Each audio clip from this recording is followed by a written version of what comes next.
10-15 मुले होते जो 12, 13, 14 वर्षाचे होते.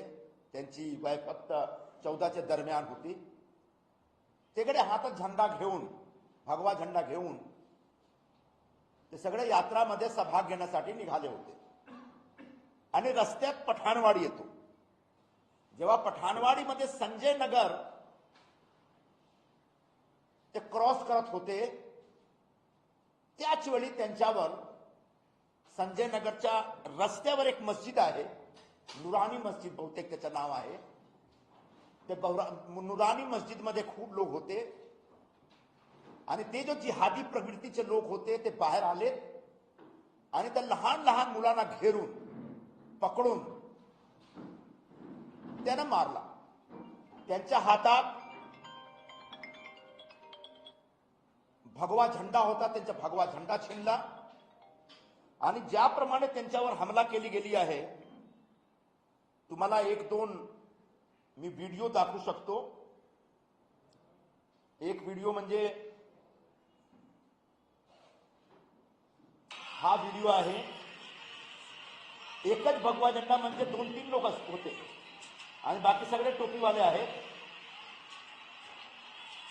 त्यांना घेरून त्यांच्यावर हल्ला केला. असा अजून आहे एक व्हिडिओ, संजय नगरच्या नाक्याचा व्हिडिओ आहे. त्यांनी अक्षरशः 3-4 अर्धा तास पर्यंत राडा केला. पोलीस होती तिकडे.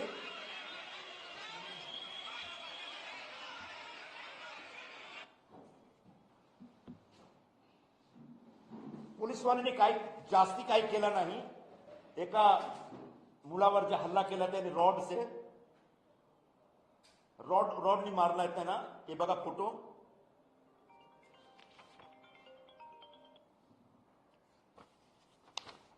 असा एक जोरदार असा हाणामारी तिकडे झाली आणि त्याच्यामध्ये 10-12 जो आमचे हिंदू पोरं होते ते जखमी झाले. त्यांना पोलीसवालोने पकडायला पाहिजे होता. त्यांना ज्याने हल्ला केला, जो जिहादी प्रवृत्तीचे लोक आहेत, त्यांच्यावर काही कारवाई नाही केला आणि हिंदू पोरांना पकडून ते वनराई पोलीस स्टेशनला घेऊन गेले. त्याच वेळी मी होतो पिंपरीपाळामध्ये आणि पिंपरीपाळामध्ये कलश यात्रामध्ये मी जेव्हा होतो तेव्हा मला असं सांगितलं त्याने. आम्ही ताबडतोब तिकडचे जो सिनियर पी आहेत त्यांना फोन केला. ते फोन उचललेत नाही.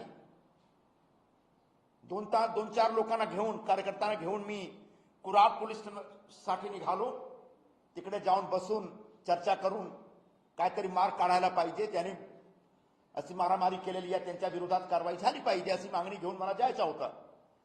पण सिनियर पीआयचा मेसेज आला, साहेब आज आता राहू द्या, आम्ही कोणी नाही तिकडे सगळे बंदोबस्तमध्ये आहोत आणि आम्ही आता इकडून सगळे पुराणा वनराई पोलीस स्टेशनमध्ये ठेवलेला आहे. फक्त रात्रीपर्यंत आम्ही काही ना काही ऍक्शन घेणार. तो काय त्याने याचं निवेदन केलं, तुम्ही आज येऊ नका. मी त्यांचा रिक्वेस्ट स्वीकार करून मी जाण्याचा जो निर्णय होता तो सोडून दिला आणि इकडे अंधेरी वेस्टमध्ये आलो. पण आज 1 वाजलेला आहे, म्हणजे 24 तासामध्ये 1-2 तास कमी आहे. पोलीस तर्फे एकही कारवाई नाही झालेली, काही कारवाई नाही. डीसीपी मॅडमशी बोललो मी. त्याने सांगितलं की 8-9 किंवा 10 लोकांच्या विरोधात आम्ही केस रजिस्टर केलेला आहे. पण त्यांचं नाव सांगा. आपलं नाव आमच्याकडे नाही आहे, आम्ही शोधत आहोत त्यांचं नाव. ऍडिशनल सीपी सांगतात की कोणी अरशन खान शेख म्हणून कोणी आहे, त्याचं नाव आम्हाला माहीत पडलेलं आहे, आता त्यांना पकडणार. माझ्याकडे जो इन्फॉर्मेशन आहे तो इन्फॉर्मेशन असा आहे की तिकडचे उबाठाचे आमदार त्यांनी दबाव टाकला की त्यांच्या मुस्लिम पोरांच्या विरोधात काही कारवाई करू नका, कुठल्या प्रकारच्या केस घेऊ नका आणि एक बातचीत करून हा वाद मिटवा.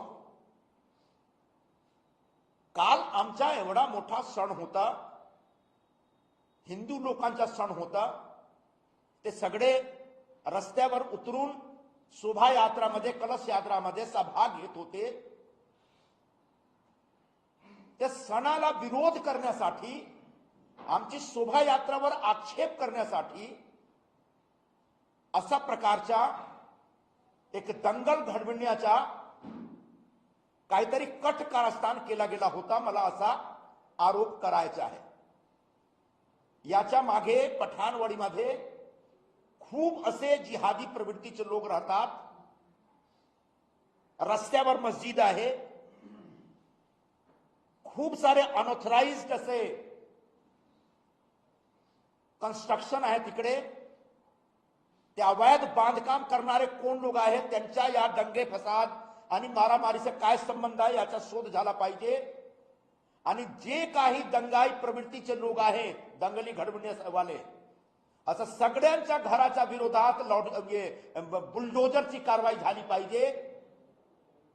रस्त्यावर जो त्यांनी जो इन्क्रोचमेंट करून मस्जिद, मदरसे आणि घर आणि दुकान उभा केलेले आहेत, असं सगळ्यांच्या विरोधात एक कडक कारवाई तत्काळ झाली पाहिजे. पोलीसवाल्यांचं असा एक निवेदन आहे की तुम्ही जास्ती बोलू नका.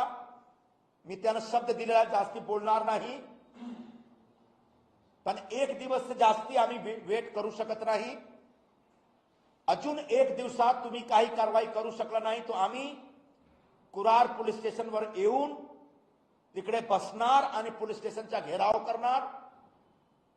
आणि जोपर्यंत त्याच्या दंगली घडवणारे लोकांना तुम्ही पकडता नाही, त्यांच्या अटक करत नाही, तोपर्यंत आमची लढाई सुरू राहील. बजरंग दलचे काही कार्यकर्ता कुरार पोलीस स्टेशनवर आज गेले होते. ज्यांच्यावर हल्ला झालेला आहे ते एकदम परेशान हालमध्ये आहेत. असा त्यांच्या कुटुंबियांना सांत्वन देण्यासाठी एका दिवसात मी पण जाणार तिकडे क्रांतीनगरमध्ये, त्यांच्याशी भेटणार. पण मुंबई पोलीस आणि खास करून कुरार पोलीस स्टेशनच्या लोकांना मी एवढाच सांगतो, तुम्हाला रमजानची चिंता आहे, काळजी आहे, ईदची काळजी आहे, आम्हाला पण काळजी आहे की त्यांचा ईद एकदम हर्षोल्लासमध्ये साजरा झाला पाहिजे, काही प्रॉब्लेम नाही झाला पाहिजे. तुम्ही ईदचा बंदोबस्त करता करा, पण जेव्हा हिंदू नववर्षाचा शोभायात्रा असतो त्याच्या पण बंदोबस्त करा आणि त्यांच्या पण काळजी घ्या. आणि आमची शोभायात्रामध्ये जर कोणी अडचण करण्याचा प्रयत्न करतो, टाकण्याचा प्रयत्न करतो, त्यांच्या विरोधात सक्त कारवाई झाली पाहिजे. ज्याप्रमाणे पठाणवाडीमध्ये झाला त्याच एक तयारी होती बीडमध्ये पण काहीतरी करायचा. बीडमध्ये एका मस्जिदमध्ये जिलेटिनचा विस्फोट झालेला आहे. माझ्या मनात एकच प्रश्न आहे की मस्जिद मध्ये स्फोटक कशाला तुम्ही ठेवता? मस्जिद म्हणजे इबादतची जागा आहे ना. तो इबादतच्या जागावर भारताच्या विरोधात काहीतरी बगावत करण्याची तयारी आहे का?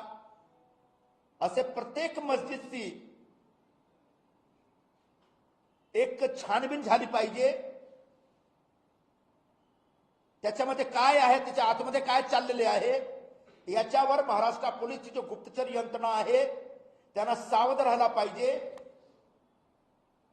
ज्याप्रमाणे गेल्या काही दिवसापासून महाराष्ट्रात एक दंगली करण्याचा एक प्रयत्न चालू आहे, ज्याचा एक परिणाम तुम्हाला नागपूरमध्ये दिसला. त्याचप्रमाणे अजून काही डिस्ट्रिक्टमध्ये, रुरल एरियामध्ये, मुंबईमध्ये असं काही कट कारस्थान चालू आहे का? याच्यावर मुंबई पोलीस आणि महाराष्ट्र पोलीस तर्फे लक्ष राहायला पाहिजे. नाहीतर आम्हाला तुम्ही सांगता की तुम्ही हिंदू आहात, शांत राहा, जास्ती करू नका. पण ते हा आमचे शांतीचा, आमचे शांतपणाचा जायज फायदा घेऊन काहीतरी मोठा कट कारस्थान रचत आहेत का याच्यावर पण मुंबई पोलीसचं लक्ष, महाराष्ट्र पोलीसचं लक्ष राहायला पाहिजे. बरं झाला बीडमध्ये जास्ती भडकला नाही काही. ज्या गावात गेवराईमध्ये जेव्हा हा असा झाला मस्जिदमध्ये, गेवराईच्या एक मस्जिदमध्ये त्या गावाच्या सरपंचनी 4 वाजता पोलिसला असा एक गुप्त माहिती दिली होती की काहीतरी मस्जिदमध्ये चालू आहे. तो सरपंचाला बोलवा, त्यांच्याकडे काय काय इन्फॉर्मेशन होती आणि लोकल पोलिसने काय इग्नोर केलं, त्यांची जो सिक्रेट इन्फॉर्मेशन होती याच्या विरोधात पण एक इन्क्वायरी झाली पाहिजे, आम्हाला असं वाटतं. धन्यवाद. हिंदी में ही कर दें? पहले हिंदी कर देते हैं इसको.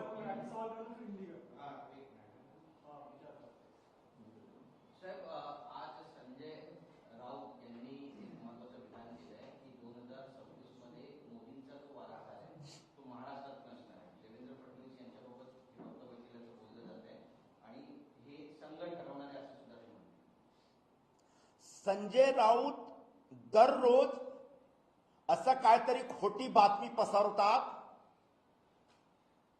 आणि ज्यांची इन्फॉर्मेशन, यानी ज्या इन्फॉर्मेशनची ऍक्सेस त्यांच्याकडे नाही आहे तरीही ती उगाच बोलतात आणि काहीतरी एक सेन्सेशन क्रिएट करण्याचा प्रयत्न करतात. भाजपमध्ये, आरएसएस मध्ये आतमध्ये काय चाललेले आहे हे फक्त भाजप आणि आरएसएस वाल्यांना माहित आहे. याची माहिती संजय राऊतकडे कदापि होऊ शकत नाही. पण फक्त असाच एक त्यांनी गुगली मारलेला आहे. मोदी साहेबांच्या वारिस कोण होणार हे भाजप आणि आरएसएसचे लोक ठरवणार आणि ठरवलं पाहिजे. कधी ते त्यांचा विषय आहे. पण नागपूरमध्ये खास करून मोदी साहेब या चर्चासाठी आले, हा एक गप्पा गोष्टीपर्यंत, गप्पा गोष्टी जास्ती काही नाही.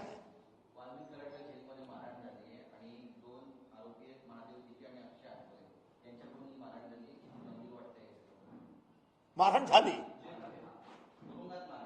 चांगला केला त्याने. ज्याप्रमाणे बीडचा जो सरपंच होता संतोष देशमुख, ज्याप्रमाणे त्यांची हत्या केली निर्दयतापूर्ण रीत्याने, असे हत्यारेला असा एक मोठा माफिया समजतो स्वतःला, त्याच्यावर जेलमध्ये त्यांच्या लोकांनी जर हल्ला केला तो त्यांचा विषय आहे आणि जेल प्रशासनाला या विषयावर बघायला पाहिजे. काल राज ठाकरेंनी गुढीपाडवा मेळाव्यात म्हटले की राज्यात मराठी बोलावंच लागेल, तर मराठी नाही बोलला तर मारलं जाईल. मी बोलतो ना, बोलावलं पाहिजे, काय हरकत नाही. पण ज्यांना मराठी येत नाही त्याला जबरन तुम्ही कसं सांगू शकता की तू मराठी बोल? हा, मराठी शिकण्याचा प्रयत्न झाला पाहिजे, तो आमची एक नेसेसिटी आहे. मुंबईमध्ये, महाराष्ट्रामध्ये जर लोकांना काम करायचं आहे, लोकांवर संवाद ठेवायचा आहे, तो इकडची स्थानिक भाषा मराठी आहे. मराठी शिकण्यामध्ये काही गैर नाही आहे. पण ज्यांना जे आजच आले, परवा आले, 2 महिन्यापूर्वी आले, त्याला तुम्ही तू मराठीत बोल, हा जोर जबरदस्ती करू नका. त्यांना असं सांगा की बाबाने तू सीख मराठी. मी पण सांगतो तू सीख मराठी, जसा आहे तो तुम्ही बोलण्याचा प्रयत्न कर.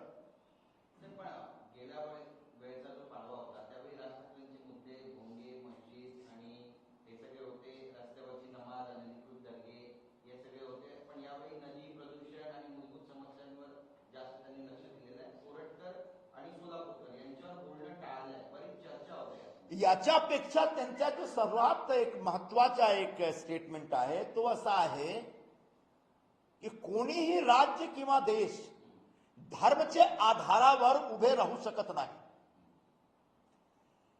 कालपर्यंत धार्मिक मुद्द्यावर बोलत होते. ज्यांची शपथ घेतात असे आमचे शिवसेना प्रमुख बाळासाहेब ठाकरेंनी सदा सर्वदा धर्मची विजय झालाच पाहिजे, हा त्यांची भूमिका होती. एका वर्षात राज ठाकरेंनी का भूमिका बदलली आणि पुढच्या वर्षी काय भूमिका घेणार कोणाला माहित नाही, स्वतः राज ठाकरेला पण माहित नाही.